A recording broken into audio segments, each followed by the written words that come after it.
ചില പള്ളികളിലും ക്ഷേത്രങ്ങളിലും ആരാധന സ്ഥലങ്ങളിലും വിശേഷപ്പെട്ടതായ ബഹുമാനമർഹിക്കുന്നതായ ചില സ്ഥലങ്ങളിലൊക്കെ നാം ചെല്ലുമ്പോൾ അവിടെ ഒരു ചെറിയ കുറിപ്പ് എഴുതി വച്ചേക്കും, ശ്രദ്ധയ്ക്ക് വേണ്ടി.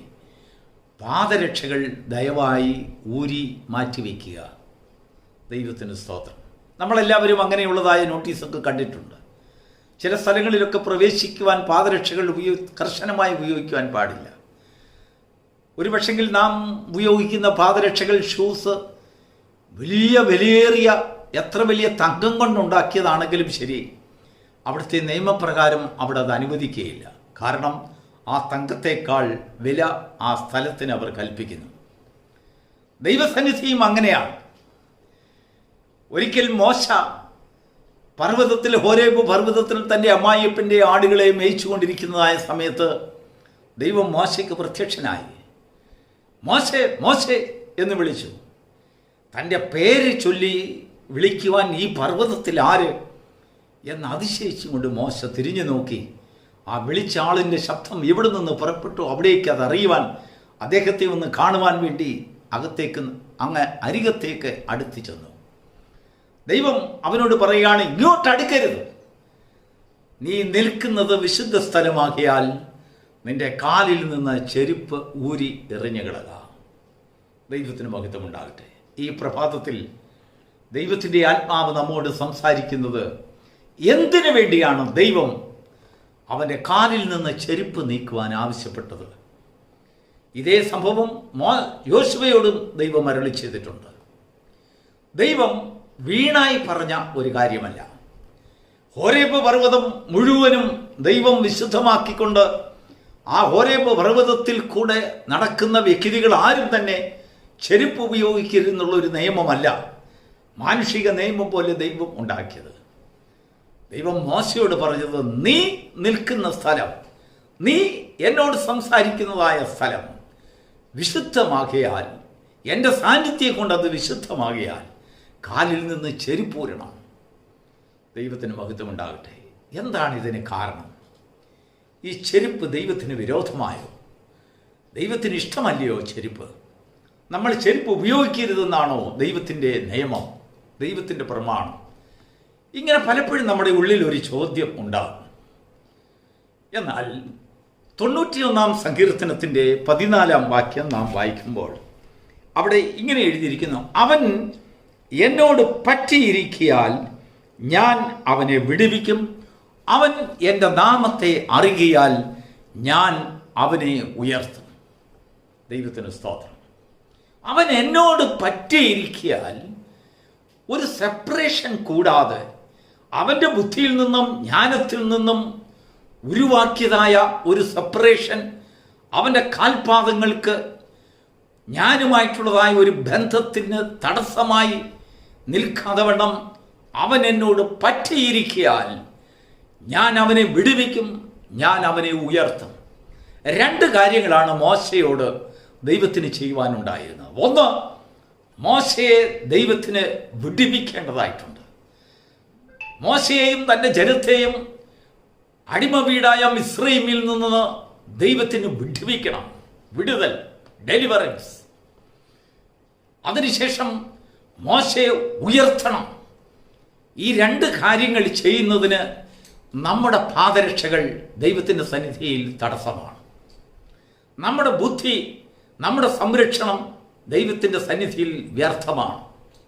അവൻ എന്നോട് പറ്റിച്ചേർന്നിരിക്കുന്നതിനാൽ ഇടയ്ക്ക് ഒരു മീഡിയേഷനും ഇല്ലാതെ, ആരുടെയും സാന്നിധ്യം അവൻ ആവശ്യപ്പെടാതെ, ആരുടെയും മധ്യസ്ഥത അവൻ ആവശ്യപ്പെടാതെ, എന്നോട് നേരിട്ട് ഞാൻ സംസാരിക്കുന്ന എൻ്റെ സാന്നിധ്യം കൊണ്ട് വിശുദ്ധ സ്ഥലമായ സ്ഥലത്ത് അവൻ്റെ പാദങ്ങൾ പറ്റിയിരിക്കുന്നതിനാൽ ഞാൻ അവനെ വിടുവിക്കും, ഞാൻ അവനെ ഉയർത്തും. പ്രിയപ്പെട്ട ദൈവത്തിൻ്റെ ജനമേ, ദൈവം ഇതൊരു അടയാളമായി നമ്മുടെ മുൻപിൽ വെച്ചു.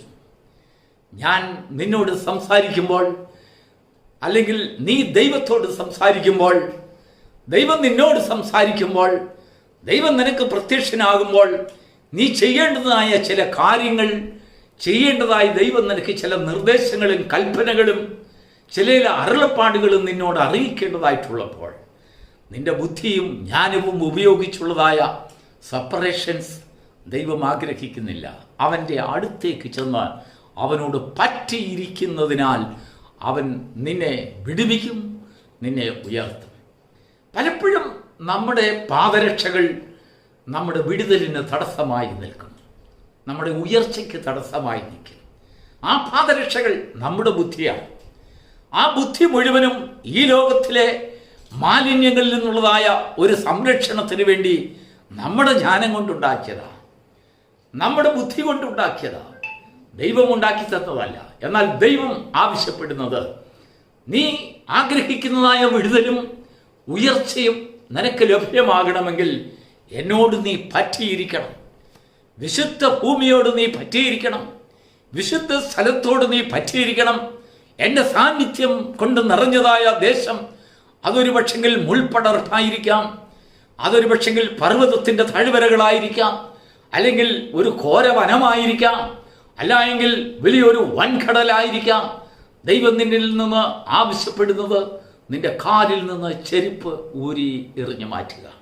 അപ്പോസ്തല പ്രവൃത്തികൾ 7-ാം അധ്യായത്തിൻ്റെ 33-ാം വാക്യത്തിൽ നാം ഇങ്ങനെ വായിക്കുന്നു, കർത്താവ് അവനോട് നീ നിൽക്കുന്ന സ്ഥലം വിശുദ്ധ ഭൂമിയാകിയാൽ കാലിൽ നിന്ന് ചെരുപ്പൂരി കളക.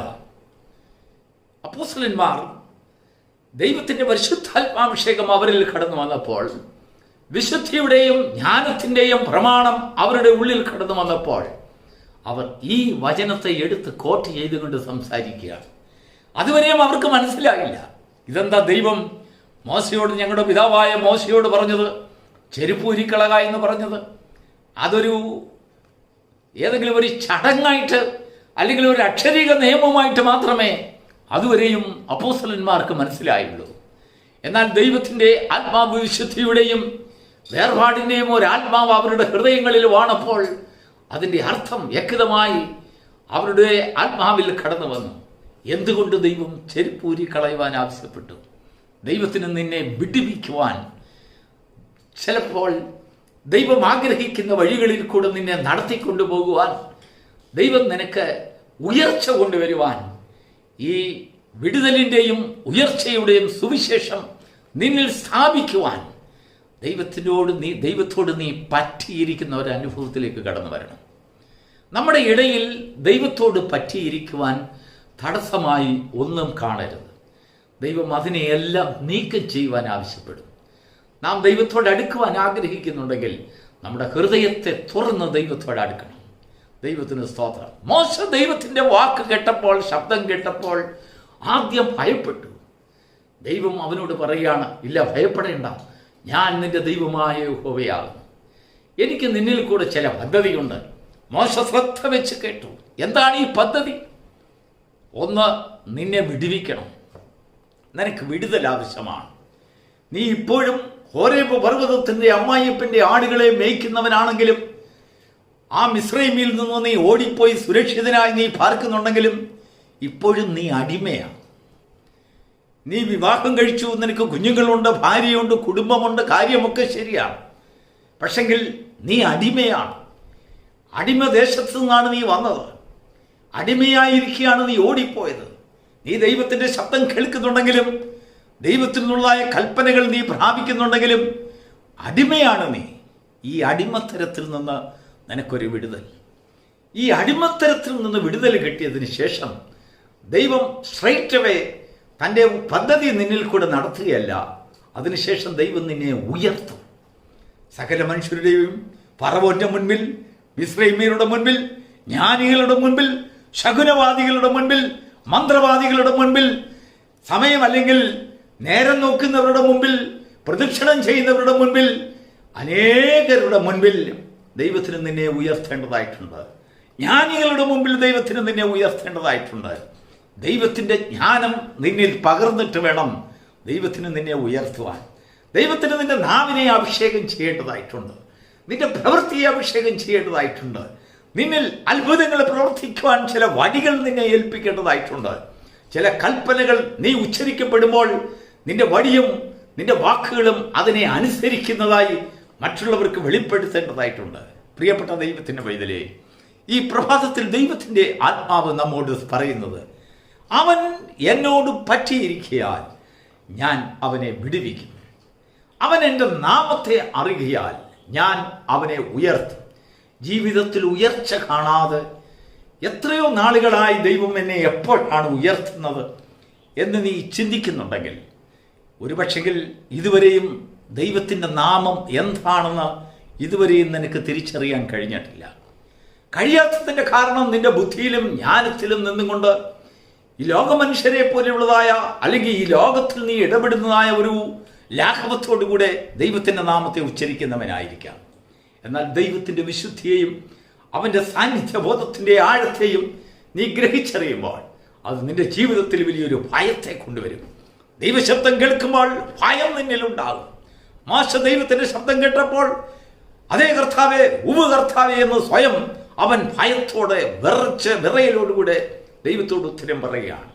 അതിനുശേഷമാണ് ദൈവം പറയുന്നത്, നീ നിൽക്കുന്ന സ്ഥലത്തെക്കുറിച്ചുള്ള ഒരു ബോധം നിന്നിലേക്ക് കടന്നു വരട്ടെ. പലപ്പോഴും നമ്മുടെ ജീവിതത്തിൽ നമുക്ക് നഷ്ടപ്പെട്ടു പോകുന്നതായ ദൈവ സാന്നിധ്യത്തിൻ്റെ ബോധം നമുക്ക് നഷ്ടപ്പെട്ടു പോകുന്നു. ദൈവത്തിൻ്റെ സാന്നിധ്യത്തിൻ്റെ വിലയെന്തെന്ന് നമുക്ക് തിരിച്ചറിഞ്ഞുകൂടാ.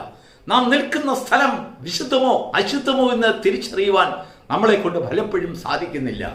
അങ്ങനെ സാധിക്കാത്തതിനാൽ ദൈവത്തിന് നമ്മെ വിടുവിക്കാൻ കഴിയുന്നില്ല.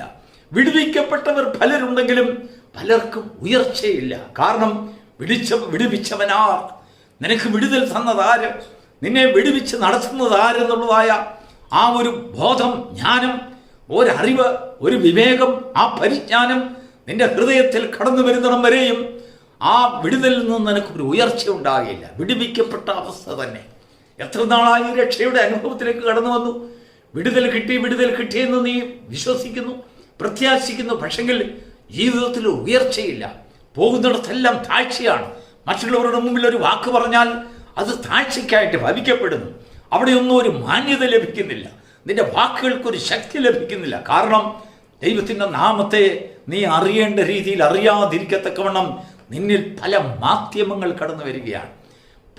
നിന്നെ മുൻപിൽ പല സെപ്പറേഷൻ സ്പിരിറ്റ്, അനേകം ദൈവത്തിൽ നിന്ന് നിന്നെ കടകം തിരിച്ചു കളയുന്നതായ, അല്ലെങ്കിൽ അകറ്റി നിർത്തുന്നതായ, അവനോട് പറ്റിയിരിക്കുവാൻ സാധിക്കാതെ നിന്നെ വ്യത്യസ്തതയുള്ള മനോഗതിയോടുകൂടെ നിന്നെ അകറ്റി നിർത്തുന്ന പല ആത്മാക്കളും നിന്റെ ഹൃദയത്തിൽ വർക്ക് ചെയ്യുന്നുണ്ടാകാം. ദൈവത്തിൻ്റെ വചനം ഈ പ്രഭാതത്തിൽ നമ്മോട് സംസാരിക്കുന്നത്, അവൻ എന്നോട് പറ്റിയിരിക്കയാൽ ഞാൻ അവനെ വിടുവിക്കും. അവൻ എൻ്റെ നാമത്തെ അറിയുകയാൽ ഞാൻ അവനെ ഉയർത്തും. ദൈവം മോശയോട്, അവൻ്റെ നാമത്തിൽ ഞാൻ സൈന്യങ്ങളുടെ ദൈവമായ യഹോവയാകുന്നു, എന്നാൽ കഴിയാത്തത് ഒന്നുമില്ല, നിന്റെ ജനത്തിൻ്റെ ദൈവമാകുന്നു, അവരുടെ നിലവിളി ഞാൻ കേട്ടു, അവരുടെ കണ്ണുനീർ ഞാൻ കണ്ടു എന്നൊക്കെ അടയാളം പറഞ്ഞപ്പോൾ, ഓ വാസ്തവമായി എൻ്റെ പിതാക്കന്മാരുടെ ദൈവം ഇവൻ തന്നെ, ഞങ്ങൾ ആരാധിക്കുന്ന ദൈവം, ഞങ്ങൾ പ്രത്യാശിക്കുന്ന ദൈവം, ഏകസത്യ ദൈവമെന്ന് മോശയ്ക്ക് വെളിപ്പാടുണ്ടായി. അവൻ ജ്ഞാനത്തെ സംഭരിച്ചു. അവൻ ആ ദൈവത്തെക്കുറിച്ചുള്ള അറിവ് കിട്ടി. പ്രിയപ്പെട്ട ദൈവത്തിൻ്റെ മക്കളെ, നമ്മെ നടത്തുന്നവൻ, നമ്മെ രക്ഷിച്ചവൻ, നമുക്ക് വേണ്ടി ജീവൻ തന്നവൻ, ആ കർത്താവിൻ്റെ നാമത്തെ നാം അറിയുമ്പോൾ, ആ നാമം നമ്മുടെ ഹൃദയത്തിൽ പരിപ്രവർത്തിതമാകുമ്പോൾ അത് നമ്മളിൽ അറിയാതെ നമ്മളിൽ ഉയർച്ച കൊണ്ടുവരും. അനേകരുടെ മുമ്പിൽ ദേവൻ ആ നാമം നമ്മെ മാനിക്കും. അനേകരുടെ മുമ്പിൽ നമ്മെ ശ്രേഷ്ഠരാക്കും. അനേകരുടെ മുഖം ലജ്ജിക്കത്തക്കവണ്ണം നമ്മളിൽ കൂടെ ദൈവം അത്ഭുതങ്ങൾ പ്രവർത്തിക്കും. ഈ പ്രഭാതത്തിൽ ദൈവത്തിൻ്റെ വചനം വീണ്ടും നമ്മോട് പറയുകയാണ്, നീ നിൽക്കുന്ന ഭൂമി വിശുദ്ധ ഭൂമിയാകിയാൽ നിന്റെ കാലിൽ നിന്നും ചെരുപ്പ് ഊരി എറിഞ്ഞുകളക. അതിനുശേഷം ദൈവത്തിൻ്റെ വചനം ദാവീദിൽ കൂടെ നമ്മോട് സംസാരിക്കുകയാണ്, അവൻ എന്നോട് പറ്റിയിരിക്കയാൽ ഞാൻ അവനെ വിടുവിക്കും, അവൻ എൻ്റെ നാമത്തെ അറിയുകയാൽ ഞാൻ അവനെ ഉയർത്തും. ഇതിൽ കൂടി ഒരു പ്രത്യാശപരമായ ഒരു വാഗ്ദത്തം നമുക്ക് മറ്റാരിൽ നിന്ന് ലഭിക്കുവാനില്ല. ദൈവത്തിൽ നിന്ന് വിടുതലും ഉയർച്ചയും പ്രാപിപ്പാൻ തക്കവണ്ണം ഈ വചനം നിങ്ങളെ ഈ പ്രഭാതത്തിൽ സഹായിക്കുമാറാകട്ടെ. നീ പോകുന്ന വഴികളിലൊക്കെയും നിന്നെ ഉയർത്തുവാനും നിന്നെ വിടുവിക്കുവാനും ശക്തനായ ദൈവത്തിൻ്റെ കരത്തിൽ സമർപ്പിക്കുവാൻ ഈ പ്രഭാതം നിന്നെ സഹായിക്കുമാറാകട്ടെ. God bless you.